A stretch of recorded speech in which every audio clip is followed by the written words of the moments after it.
Λοιπόν, εδώ είμαστε και πάλι για το κλείσιμο της εκπομπής, κυρίες και κύριοι. Και όπως σας είπαμε, θα μιλήσουμε με τον αναπληρωτή καθηγητή του Πολυτεχνείου Κρήτης, τον κύριο Βασίλη Κελεσίδη, για ένα πρόγραμμα το οποίο υλοποιείται και είναι το πρόγραμμα επιλύων. Επιστημονική επίλυση προβλημάτων. Γεια σας, κύριε Κελεσίδη. Καλησπέρα σας. Ευχαριστώ. Για πείτε μας λοιπόν, τι είναι αυτό το πρόγραμμα, τι είναι το επιλύων, το οποίο από ό,τι διαβάζουμε εδώ δημιουργείται και λειτουργεί πιλωτικά στο Πολυτεχνείο Κρήτης. Σωστά. Είναι ένα ευρωπαϊκό πρόγραμμα, το οποίο υλοποιείται υπό την αιγίδα, αν θέλετε, του Πανεπιστημίου του Γκρένιγκεν της Ολλανδίας. Ξεκίνησε ουσιαστικά από τον Σεπτέμβριο και είναι ο στόχος του έργου σαν έργο, που στα αγγλικά ονομάζεται περάρες, που αν θέλουμε να το μεταφράσουμε είναι η εμπλοκή του κοινού στην έρευνα και η εμπλοκή της έρευνας στην επίλυση κοινωνικών προβλημάτων. Επιθυμούμε να αναζητήσουμε πιθανά προβλήματα στην τοπική κοινωνία, όπως αυτά αναδεικνύονται από τοπικές κοινωνικές οργανώσεις, να τα αξιολογήσουμε, να τα σταχυολογήσουμε και να τα μοιράσουμε, αν θέλετε, στα εργαστήρια του Ιδρύματος του Πολυτεχνείου Κρήτης, όπου θα μπορούσαν καθηγητές με τους φοιτητές τους να αναλάβουν τα θέματα αυτά και να τα επιλύσουν, έξω και το επιλύον, στα πλαίσια μιας διπλωματικής εργασίας ή μιας εργασίας στα πλαίσια ενός μεταπτυχιακού μαθήματος. Ακούγεται πολύ ενδιαφέρον. Σαν πρόγραμμα, έτσι. Ναι. Σε πρακτικό επίπεδο θα τα περάσω τώρα και να το ρωτήσω. Είπατε θα προχωρήσει σε συνεργασία με κάποιους κοινωνικούς φορείς είτε συλλόγους είτε εν πάση περιπτώσει στελέχη των τοπικών κοινωνιών. Θα είναι κοινωνικές οργανώσεις. Θα συστήσουν ένα πρόβλημα. Πείτε μας κάποιο πρόβλημα το οποίο θα μπορούσε, έτσι για να το καταλάβει και ο κόσμος, το οποίο θα μπορούσε σε πρακτικό επίπεδο να αναλάβει η ομάδα που ασχολείται με το συγκεκριμένο πρόγραμμα και να δώσει ή να προτείνει κάποιες λύσεις. Μπορώ να αναφέρω ότι ήδη έχουμε έρθει σε επαφή με διάφορους κοινωνικούς φορείς και έχουμε κάνει 2 συναντήσεις, μία στο Πολυτεχνείο και μία όπου ανοίξαμε την εκδήλωση. Συμμετείχαν η Οικολογική Πρωτοβουλία, οι φίλοι του Βυθού, από την Νομαρχιακή Αυτοδιοίκηση, από τη Διαχείριση Υδάτων, Ένωση Προστασίας Καταναλωτών Χανίων, Ποδηλάτρης και ο Ιστιοπλοϊκός Όμιλος Χανίων. Τους παρουσιάσαμε το πρόγραμμα, θέσαμε τους στόχους και το πλαίσιο λειτουργίας και αναζητήσαμε πιθανά προβλήματα τα οποία ήδη τους απασχολούν. Και μπορώ να πω ότι από τους φορείς αυτούς ήδη κατατέθηκαν τουλάχιστον, θα λέγα, 12-13 θέματα, τα οποία ήδη τα αξιολογούμε για να δούμε αν μπορέσουμε να τα προχωρήσουμε. Μπορώ να αναφέρω 1-2 παραδείγματα και ίσως καλό θα είναι να αναφέρω και παραδείγματα από το εξωτερικό, τους εταίρους μας, πώς έχει λειτουργήσει αυτό το πρόγραμμα, γιατί για σε εμάς είπαμε ξεκινάμε πιλωτικά. Για παράδειγμα, η Ένωση Προστασίας Καταναλωτών μας έχει θέσει θέματα ηχορύπανσης στο Ακροτήρι λόγω του αεροδρομίου. Άρα το ζητούμενο είναι αν μπορούμε να τεκμηριώσουμε αυτή την ηχορύπανση και πώς να την τεκμηριώσουμε και να δούμε και τα επίπεδά της. Σε αυτό θα το ως ένα θέμα και θα κοιτάξουμε τα αντίστοιχα εργαστήρια τα οποία θα μπορούσαν να το επιλύσουν. Ο Ιστιοπλοϊκός Όμιλος Χανίων, για παράδειγμα, θέτει θέμα ελιμενισμού των σκαφών, ίσως ανακατανομής των θέσεων, αλλά και ένα θέμα το οποίο του ζητάνε εδώ και αρκετό καιρό από ό,τι μας έχουν καταθέσει, στο να δημιουργηθεί μια νέα μαρίνα. Μια μαρίνα στην πόλη, βέβαια. Το ζητούμενο είναι εάν μέσα στα πλαίσια μιας οικονομοτεχνικής μελέτης και αντίστοιχα ένα τέτοιο το τμήμα των μηχανικών παραγωγής και διοίκησης του Πολυτεχνείου θα μπορούσε μέσα από μια διπλωματική να το αναλάβει, και αυτό είναι ένα συγκεκριμένο θέμα το οποίο ήδη το προχωρούμε. Και έχουμε και άλλα θέματα τα οποία έχουν τεθεί. Να αναφέρω ίσως λίγα λόγια για το πρόγραμμα, νομίζω είναι καλό να ακουστεί. Συμμετέχουν 26 εταίροι από 17 χώρες σε αυτό το πρόγραμμα. Σας είπα, συντονίζεται από την Ολλανδία. Η ιδέα ονομάζεται στα αγγλικά Science Shop, πόλης ή κατάστημα επιστήμης. Μας άρεσε το επιλύον, είπαμε να το ονομάσουμε ελληνικά, είναι μια ιδέα η οποία υλοποιείται εδώ και τουλάχιστον 25 χρόνια στην Ολλανδία. Από εκεί ξεκίνησε, εξού και ο συντονιστής του έργου, και έχουν να επιδείξουν πολλά παραδείγματα όπου έχουν επιτύχει αυτά τα οποία θέλανε.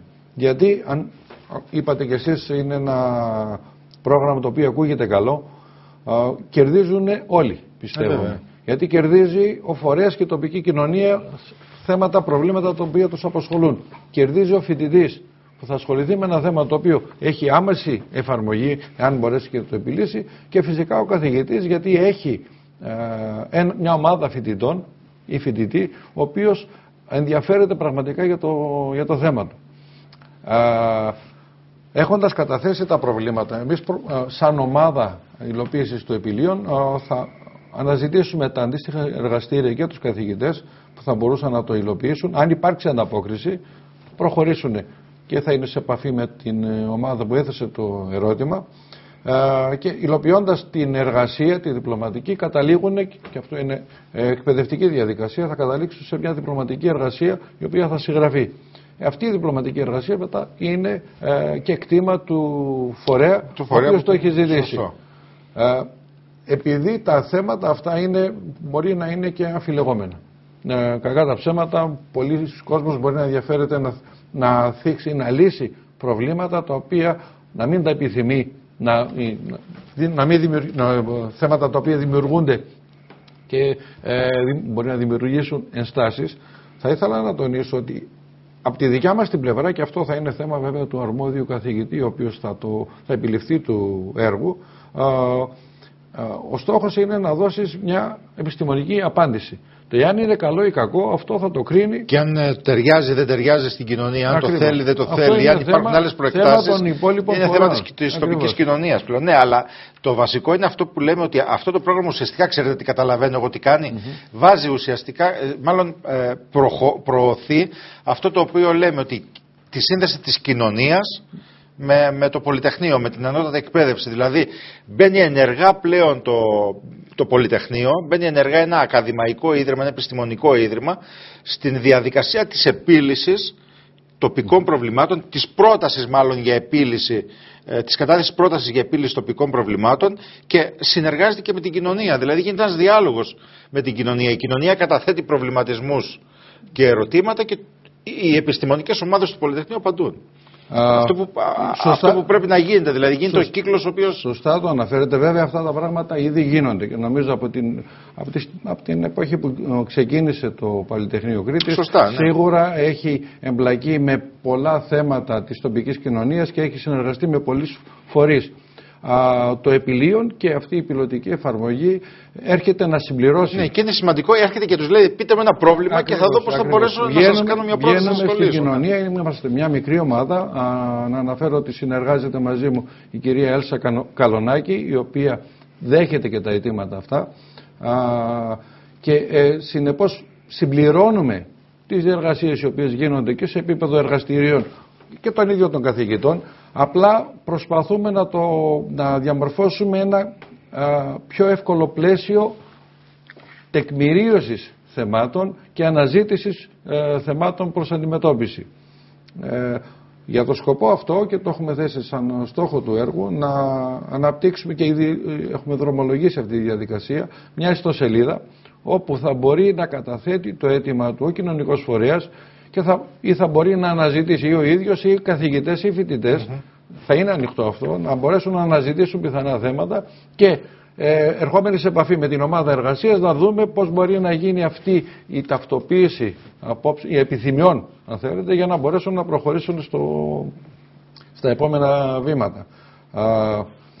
Εμείς αναφέραμε, είναι πιλωτική εφαρμογή του έργου, και έχουμε θέσει σαν στόχο κατελάχιστον 3 τέτοια έργα να τα υλοποιήσουμε. Συνεργάζεται μαζί μου το εργαστήριο του κυρίου Τζούτσου στο Τμήμα Μηχανικών Περιβάλλοντος και το εργαστήριο του κυρίου Μουσταϊζή από το Γενικό Τμήμα. Είμαστε 3 άτομα τα οποία προχωράμε πιο ενεργά, αν θέλετε, στην αντιμετώπιση αυτών των θέματων, αλλά σίγουρα αντικείμενα και θέματα τα οποία ενδιαφέρουν τις κοινωνικές οργανώσεις και μπορούν να επιληθούν από την πλειάδα των εργαστηρίων. Εμείς θα χτυπήσουμε την πόρτα και θα ζητήσουμε την συνδρομή των καθηγητών αλλά και των φοιτητών. Αυτή τη στιγμή λοιπόν όποιος από τους κοινωνικούς φορείς ή κάποιος πολίτης ο οποίος ενδιαφέρεται και θέλει να μάθει περισσότερα μπορεί να επικοινωνήσει μαζί σας, μπορεί μέχρι να δημιουργηθεί η ιστοσελίδα, μπορεί να επικοινωνήσει μαζί σας στο Πολυτεχνείο Κρήτης. Μπορεί να μιλήσει και με την κυρία Έλσα Καλονάκη, το τηλέφωνο είναι 28210 37 698. Γιατί έχουμε ετοιμάσει τις φόρμες τις οποίες θα μπορούσε να τις συμπληρώσει ή να έρθουμε σε επαφή εμείς μαζί τους για να σταχυολογήσουμε το πρόβλημα. Θα μπορούσα να σκεφτώ ένα θέμα τώρα, θα μπορούσαμε να σας πούμε να γίνει μια πρόταση για τη δημιουργία ποδηλατόδρομων π.χ. στα Χανιά και είναι κάτι που θα μπορούσε να το εξετάσει το συγκεκριμένο πρόγραμμα, να κάνει μια πρόταση, να γίνει μια πρόταση. Προς ποια κατεύθυνση? Είναι θέματα περιβάλλοντος, δηλαδή είναι θέματα ποιότητας ζωής? Αυτό ήδη έχει τεθεί στη συνάντηση όπου είχε συμμετάσχει εκπρόσωπος από τους ποδηλάτρες και τέθηκε το θέμα μιας μελέτης ποδηλατοδρόμων στα Χανιά. Επίσης αναφέρθηκε σε εκείνη τη συνάντηση ίσως μια μελέτη δημιουργίας ποδηλατόδρομου κατά μήκος της θάλασσας και αναφέρθηκε υπάρχει λύση να μπορεί να ανέβαινε κατακόρυφα στο ακροτήρι μέσα από ένα σασέρ. Σε αυτό το θέμα έδειξε ενδιαφέρον ένας συνάδελφος από την αρχιτεκτονική. Άρα, κατ' ουσία δηλαδή θέλουν προτάσεις για να μπορούν να δουν μετά οι ομάδες που θα αναλάβουν να αξιολογήσουν τις προτάσεις, να δουν αν κάποια από αυτές μπορούν πραγματικά να την υλοποιήσουν και να καταθέσουν, να τη δουλέψουν και να καταθέσουν πρόταση. Άρα είναι, υποθέτω, ανοιχτό το πεδίο για προβληματισμούς, χωρίς αυτό να σημαίνει ότι οπωσδήποτε όλες οι προτάσεις μπορούν να επεξεργαστούν. Ακριβώς. Το ευταίο είναι να μπορέσουν να ασχοληθούν με αυτά τα αντικείμενα όσο δυνατόν περισσότεροι συνάδελφοι. Αλλά είναι θέμα δικό τους. Ο δικός μας ο στόχος σαν ομάδα εργασίας του Επιλίων είναι να μαζέψουμε τα αιτήματα και να τα προωθήσουμε κατάλληλα. Από εκεί και πέρα είναι καθαρά θέμα δικό τους το πώς μπορούν να το προχωρήσουν. Μάλιστα. Είναι πολύ, πολύ ωραίο αυτό πραγματικά. Δηλαδή μπορεί από αυτό μέσα το πρόγραμμα να βγουν αρκετές πρωτότυπες προτάσεις για θέματα που αφορούν τα Χανιά. Πιστεύω. Το πιστεύω, ήδη όπως σας είπα τα θέματα που έχουμε σταχυολογήσει είναι αρκετά, είναι και σημαντικά. Ίσως να αναφέρω ένα-δύο παραδείγματα από το εξωτερικό όπως μας τα έχουν παρουσιάσει. Αν μπορούμε πολύ σύντομα γιατί έχει τελειώσει ο χρόνος της εκπομπής. Για παράδειγμα υπάρχουν εργοστάσια υδροηλεκτρικής παραγωγής ενέργειας κατά μήκος του Ρήνου. Και αυτοί πέραν ένα πράσινο πιστοποιητικό. Παρατήρησαν οικολογικές οργανώσεις ότι σκοτώνονταν αρκετά ψάρια στη διαδικασία συλλογής του νερού.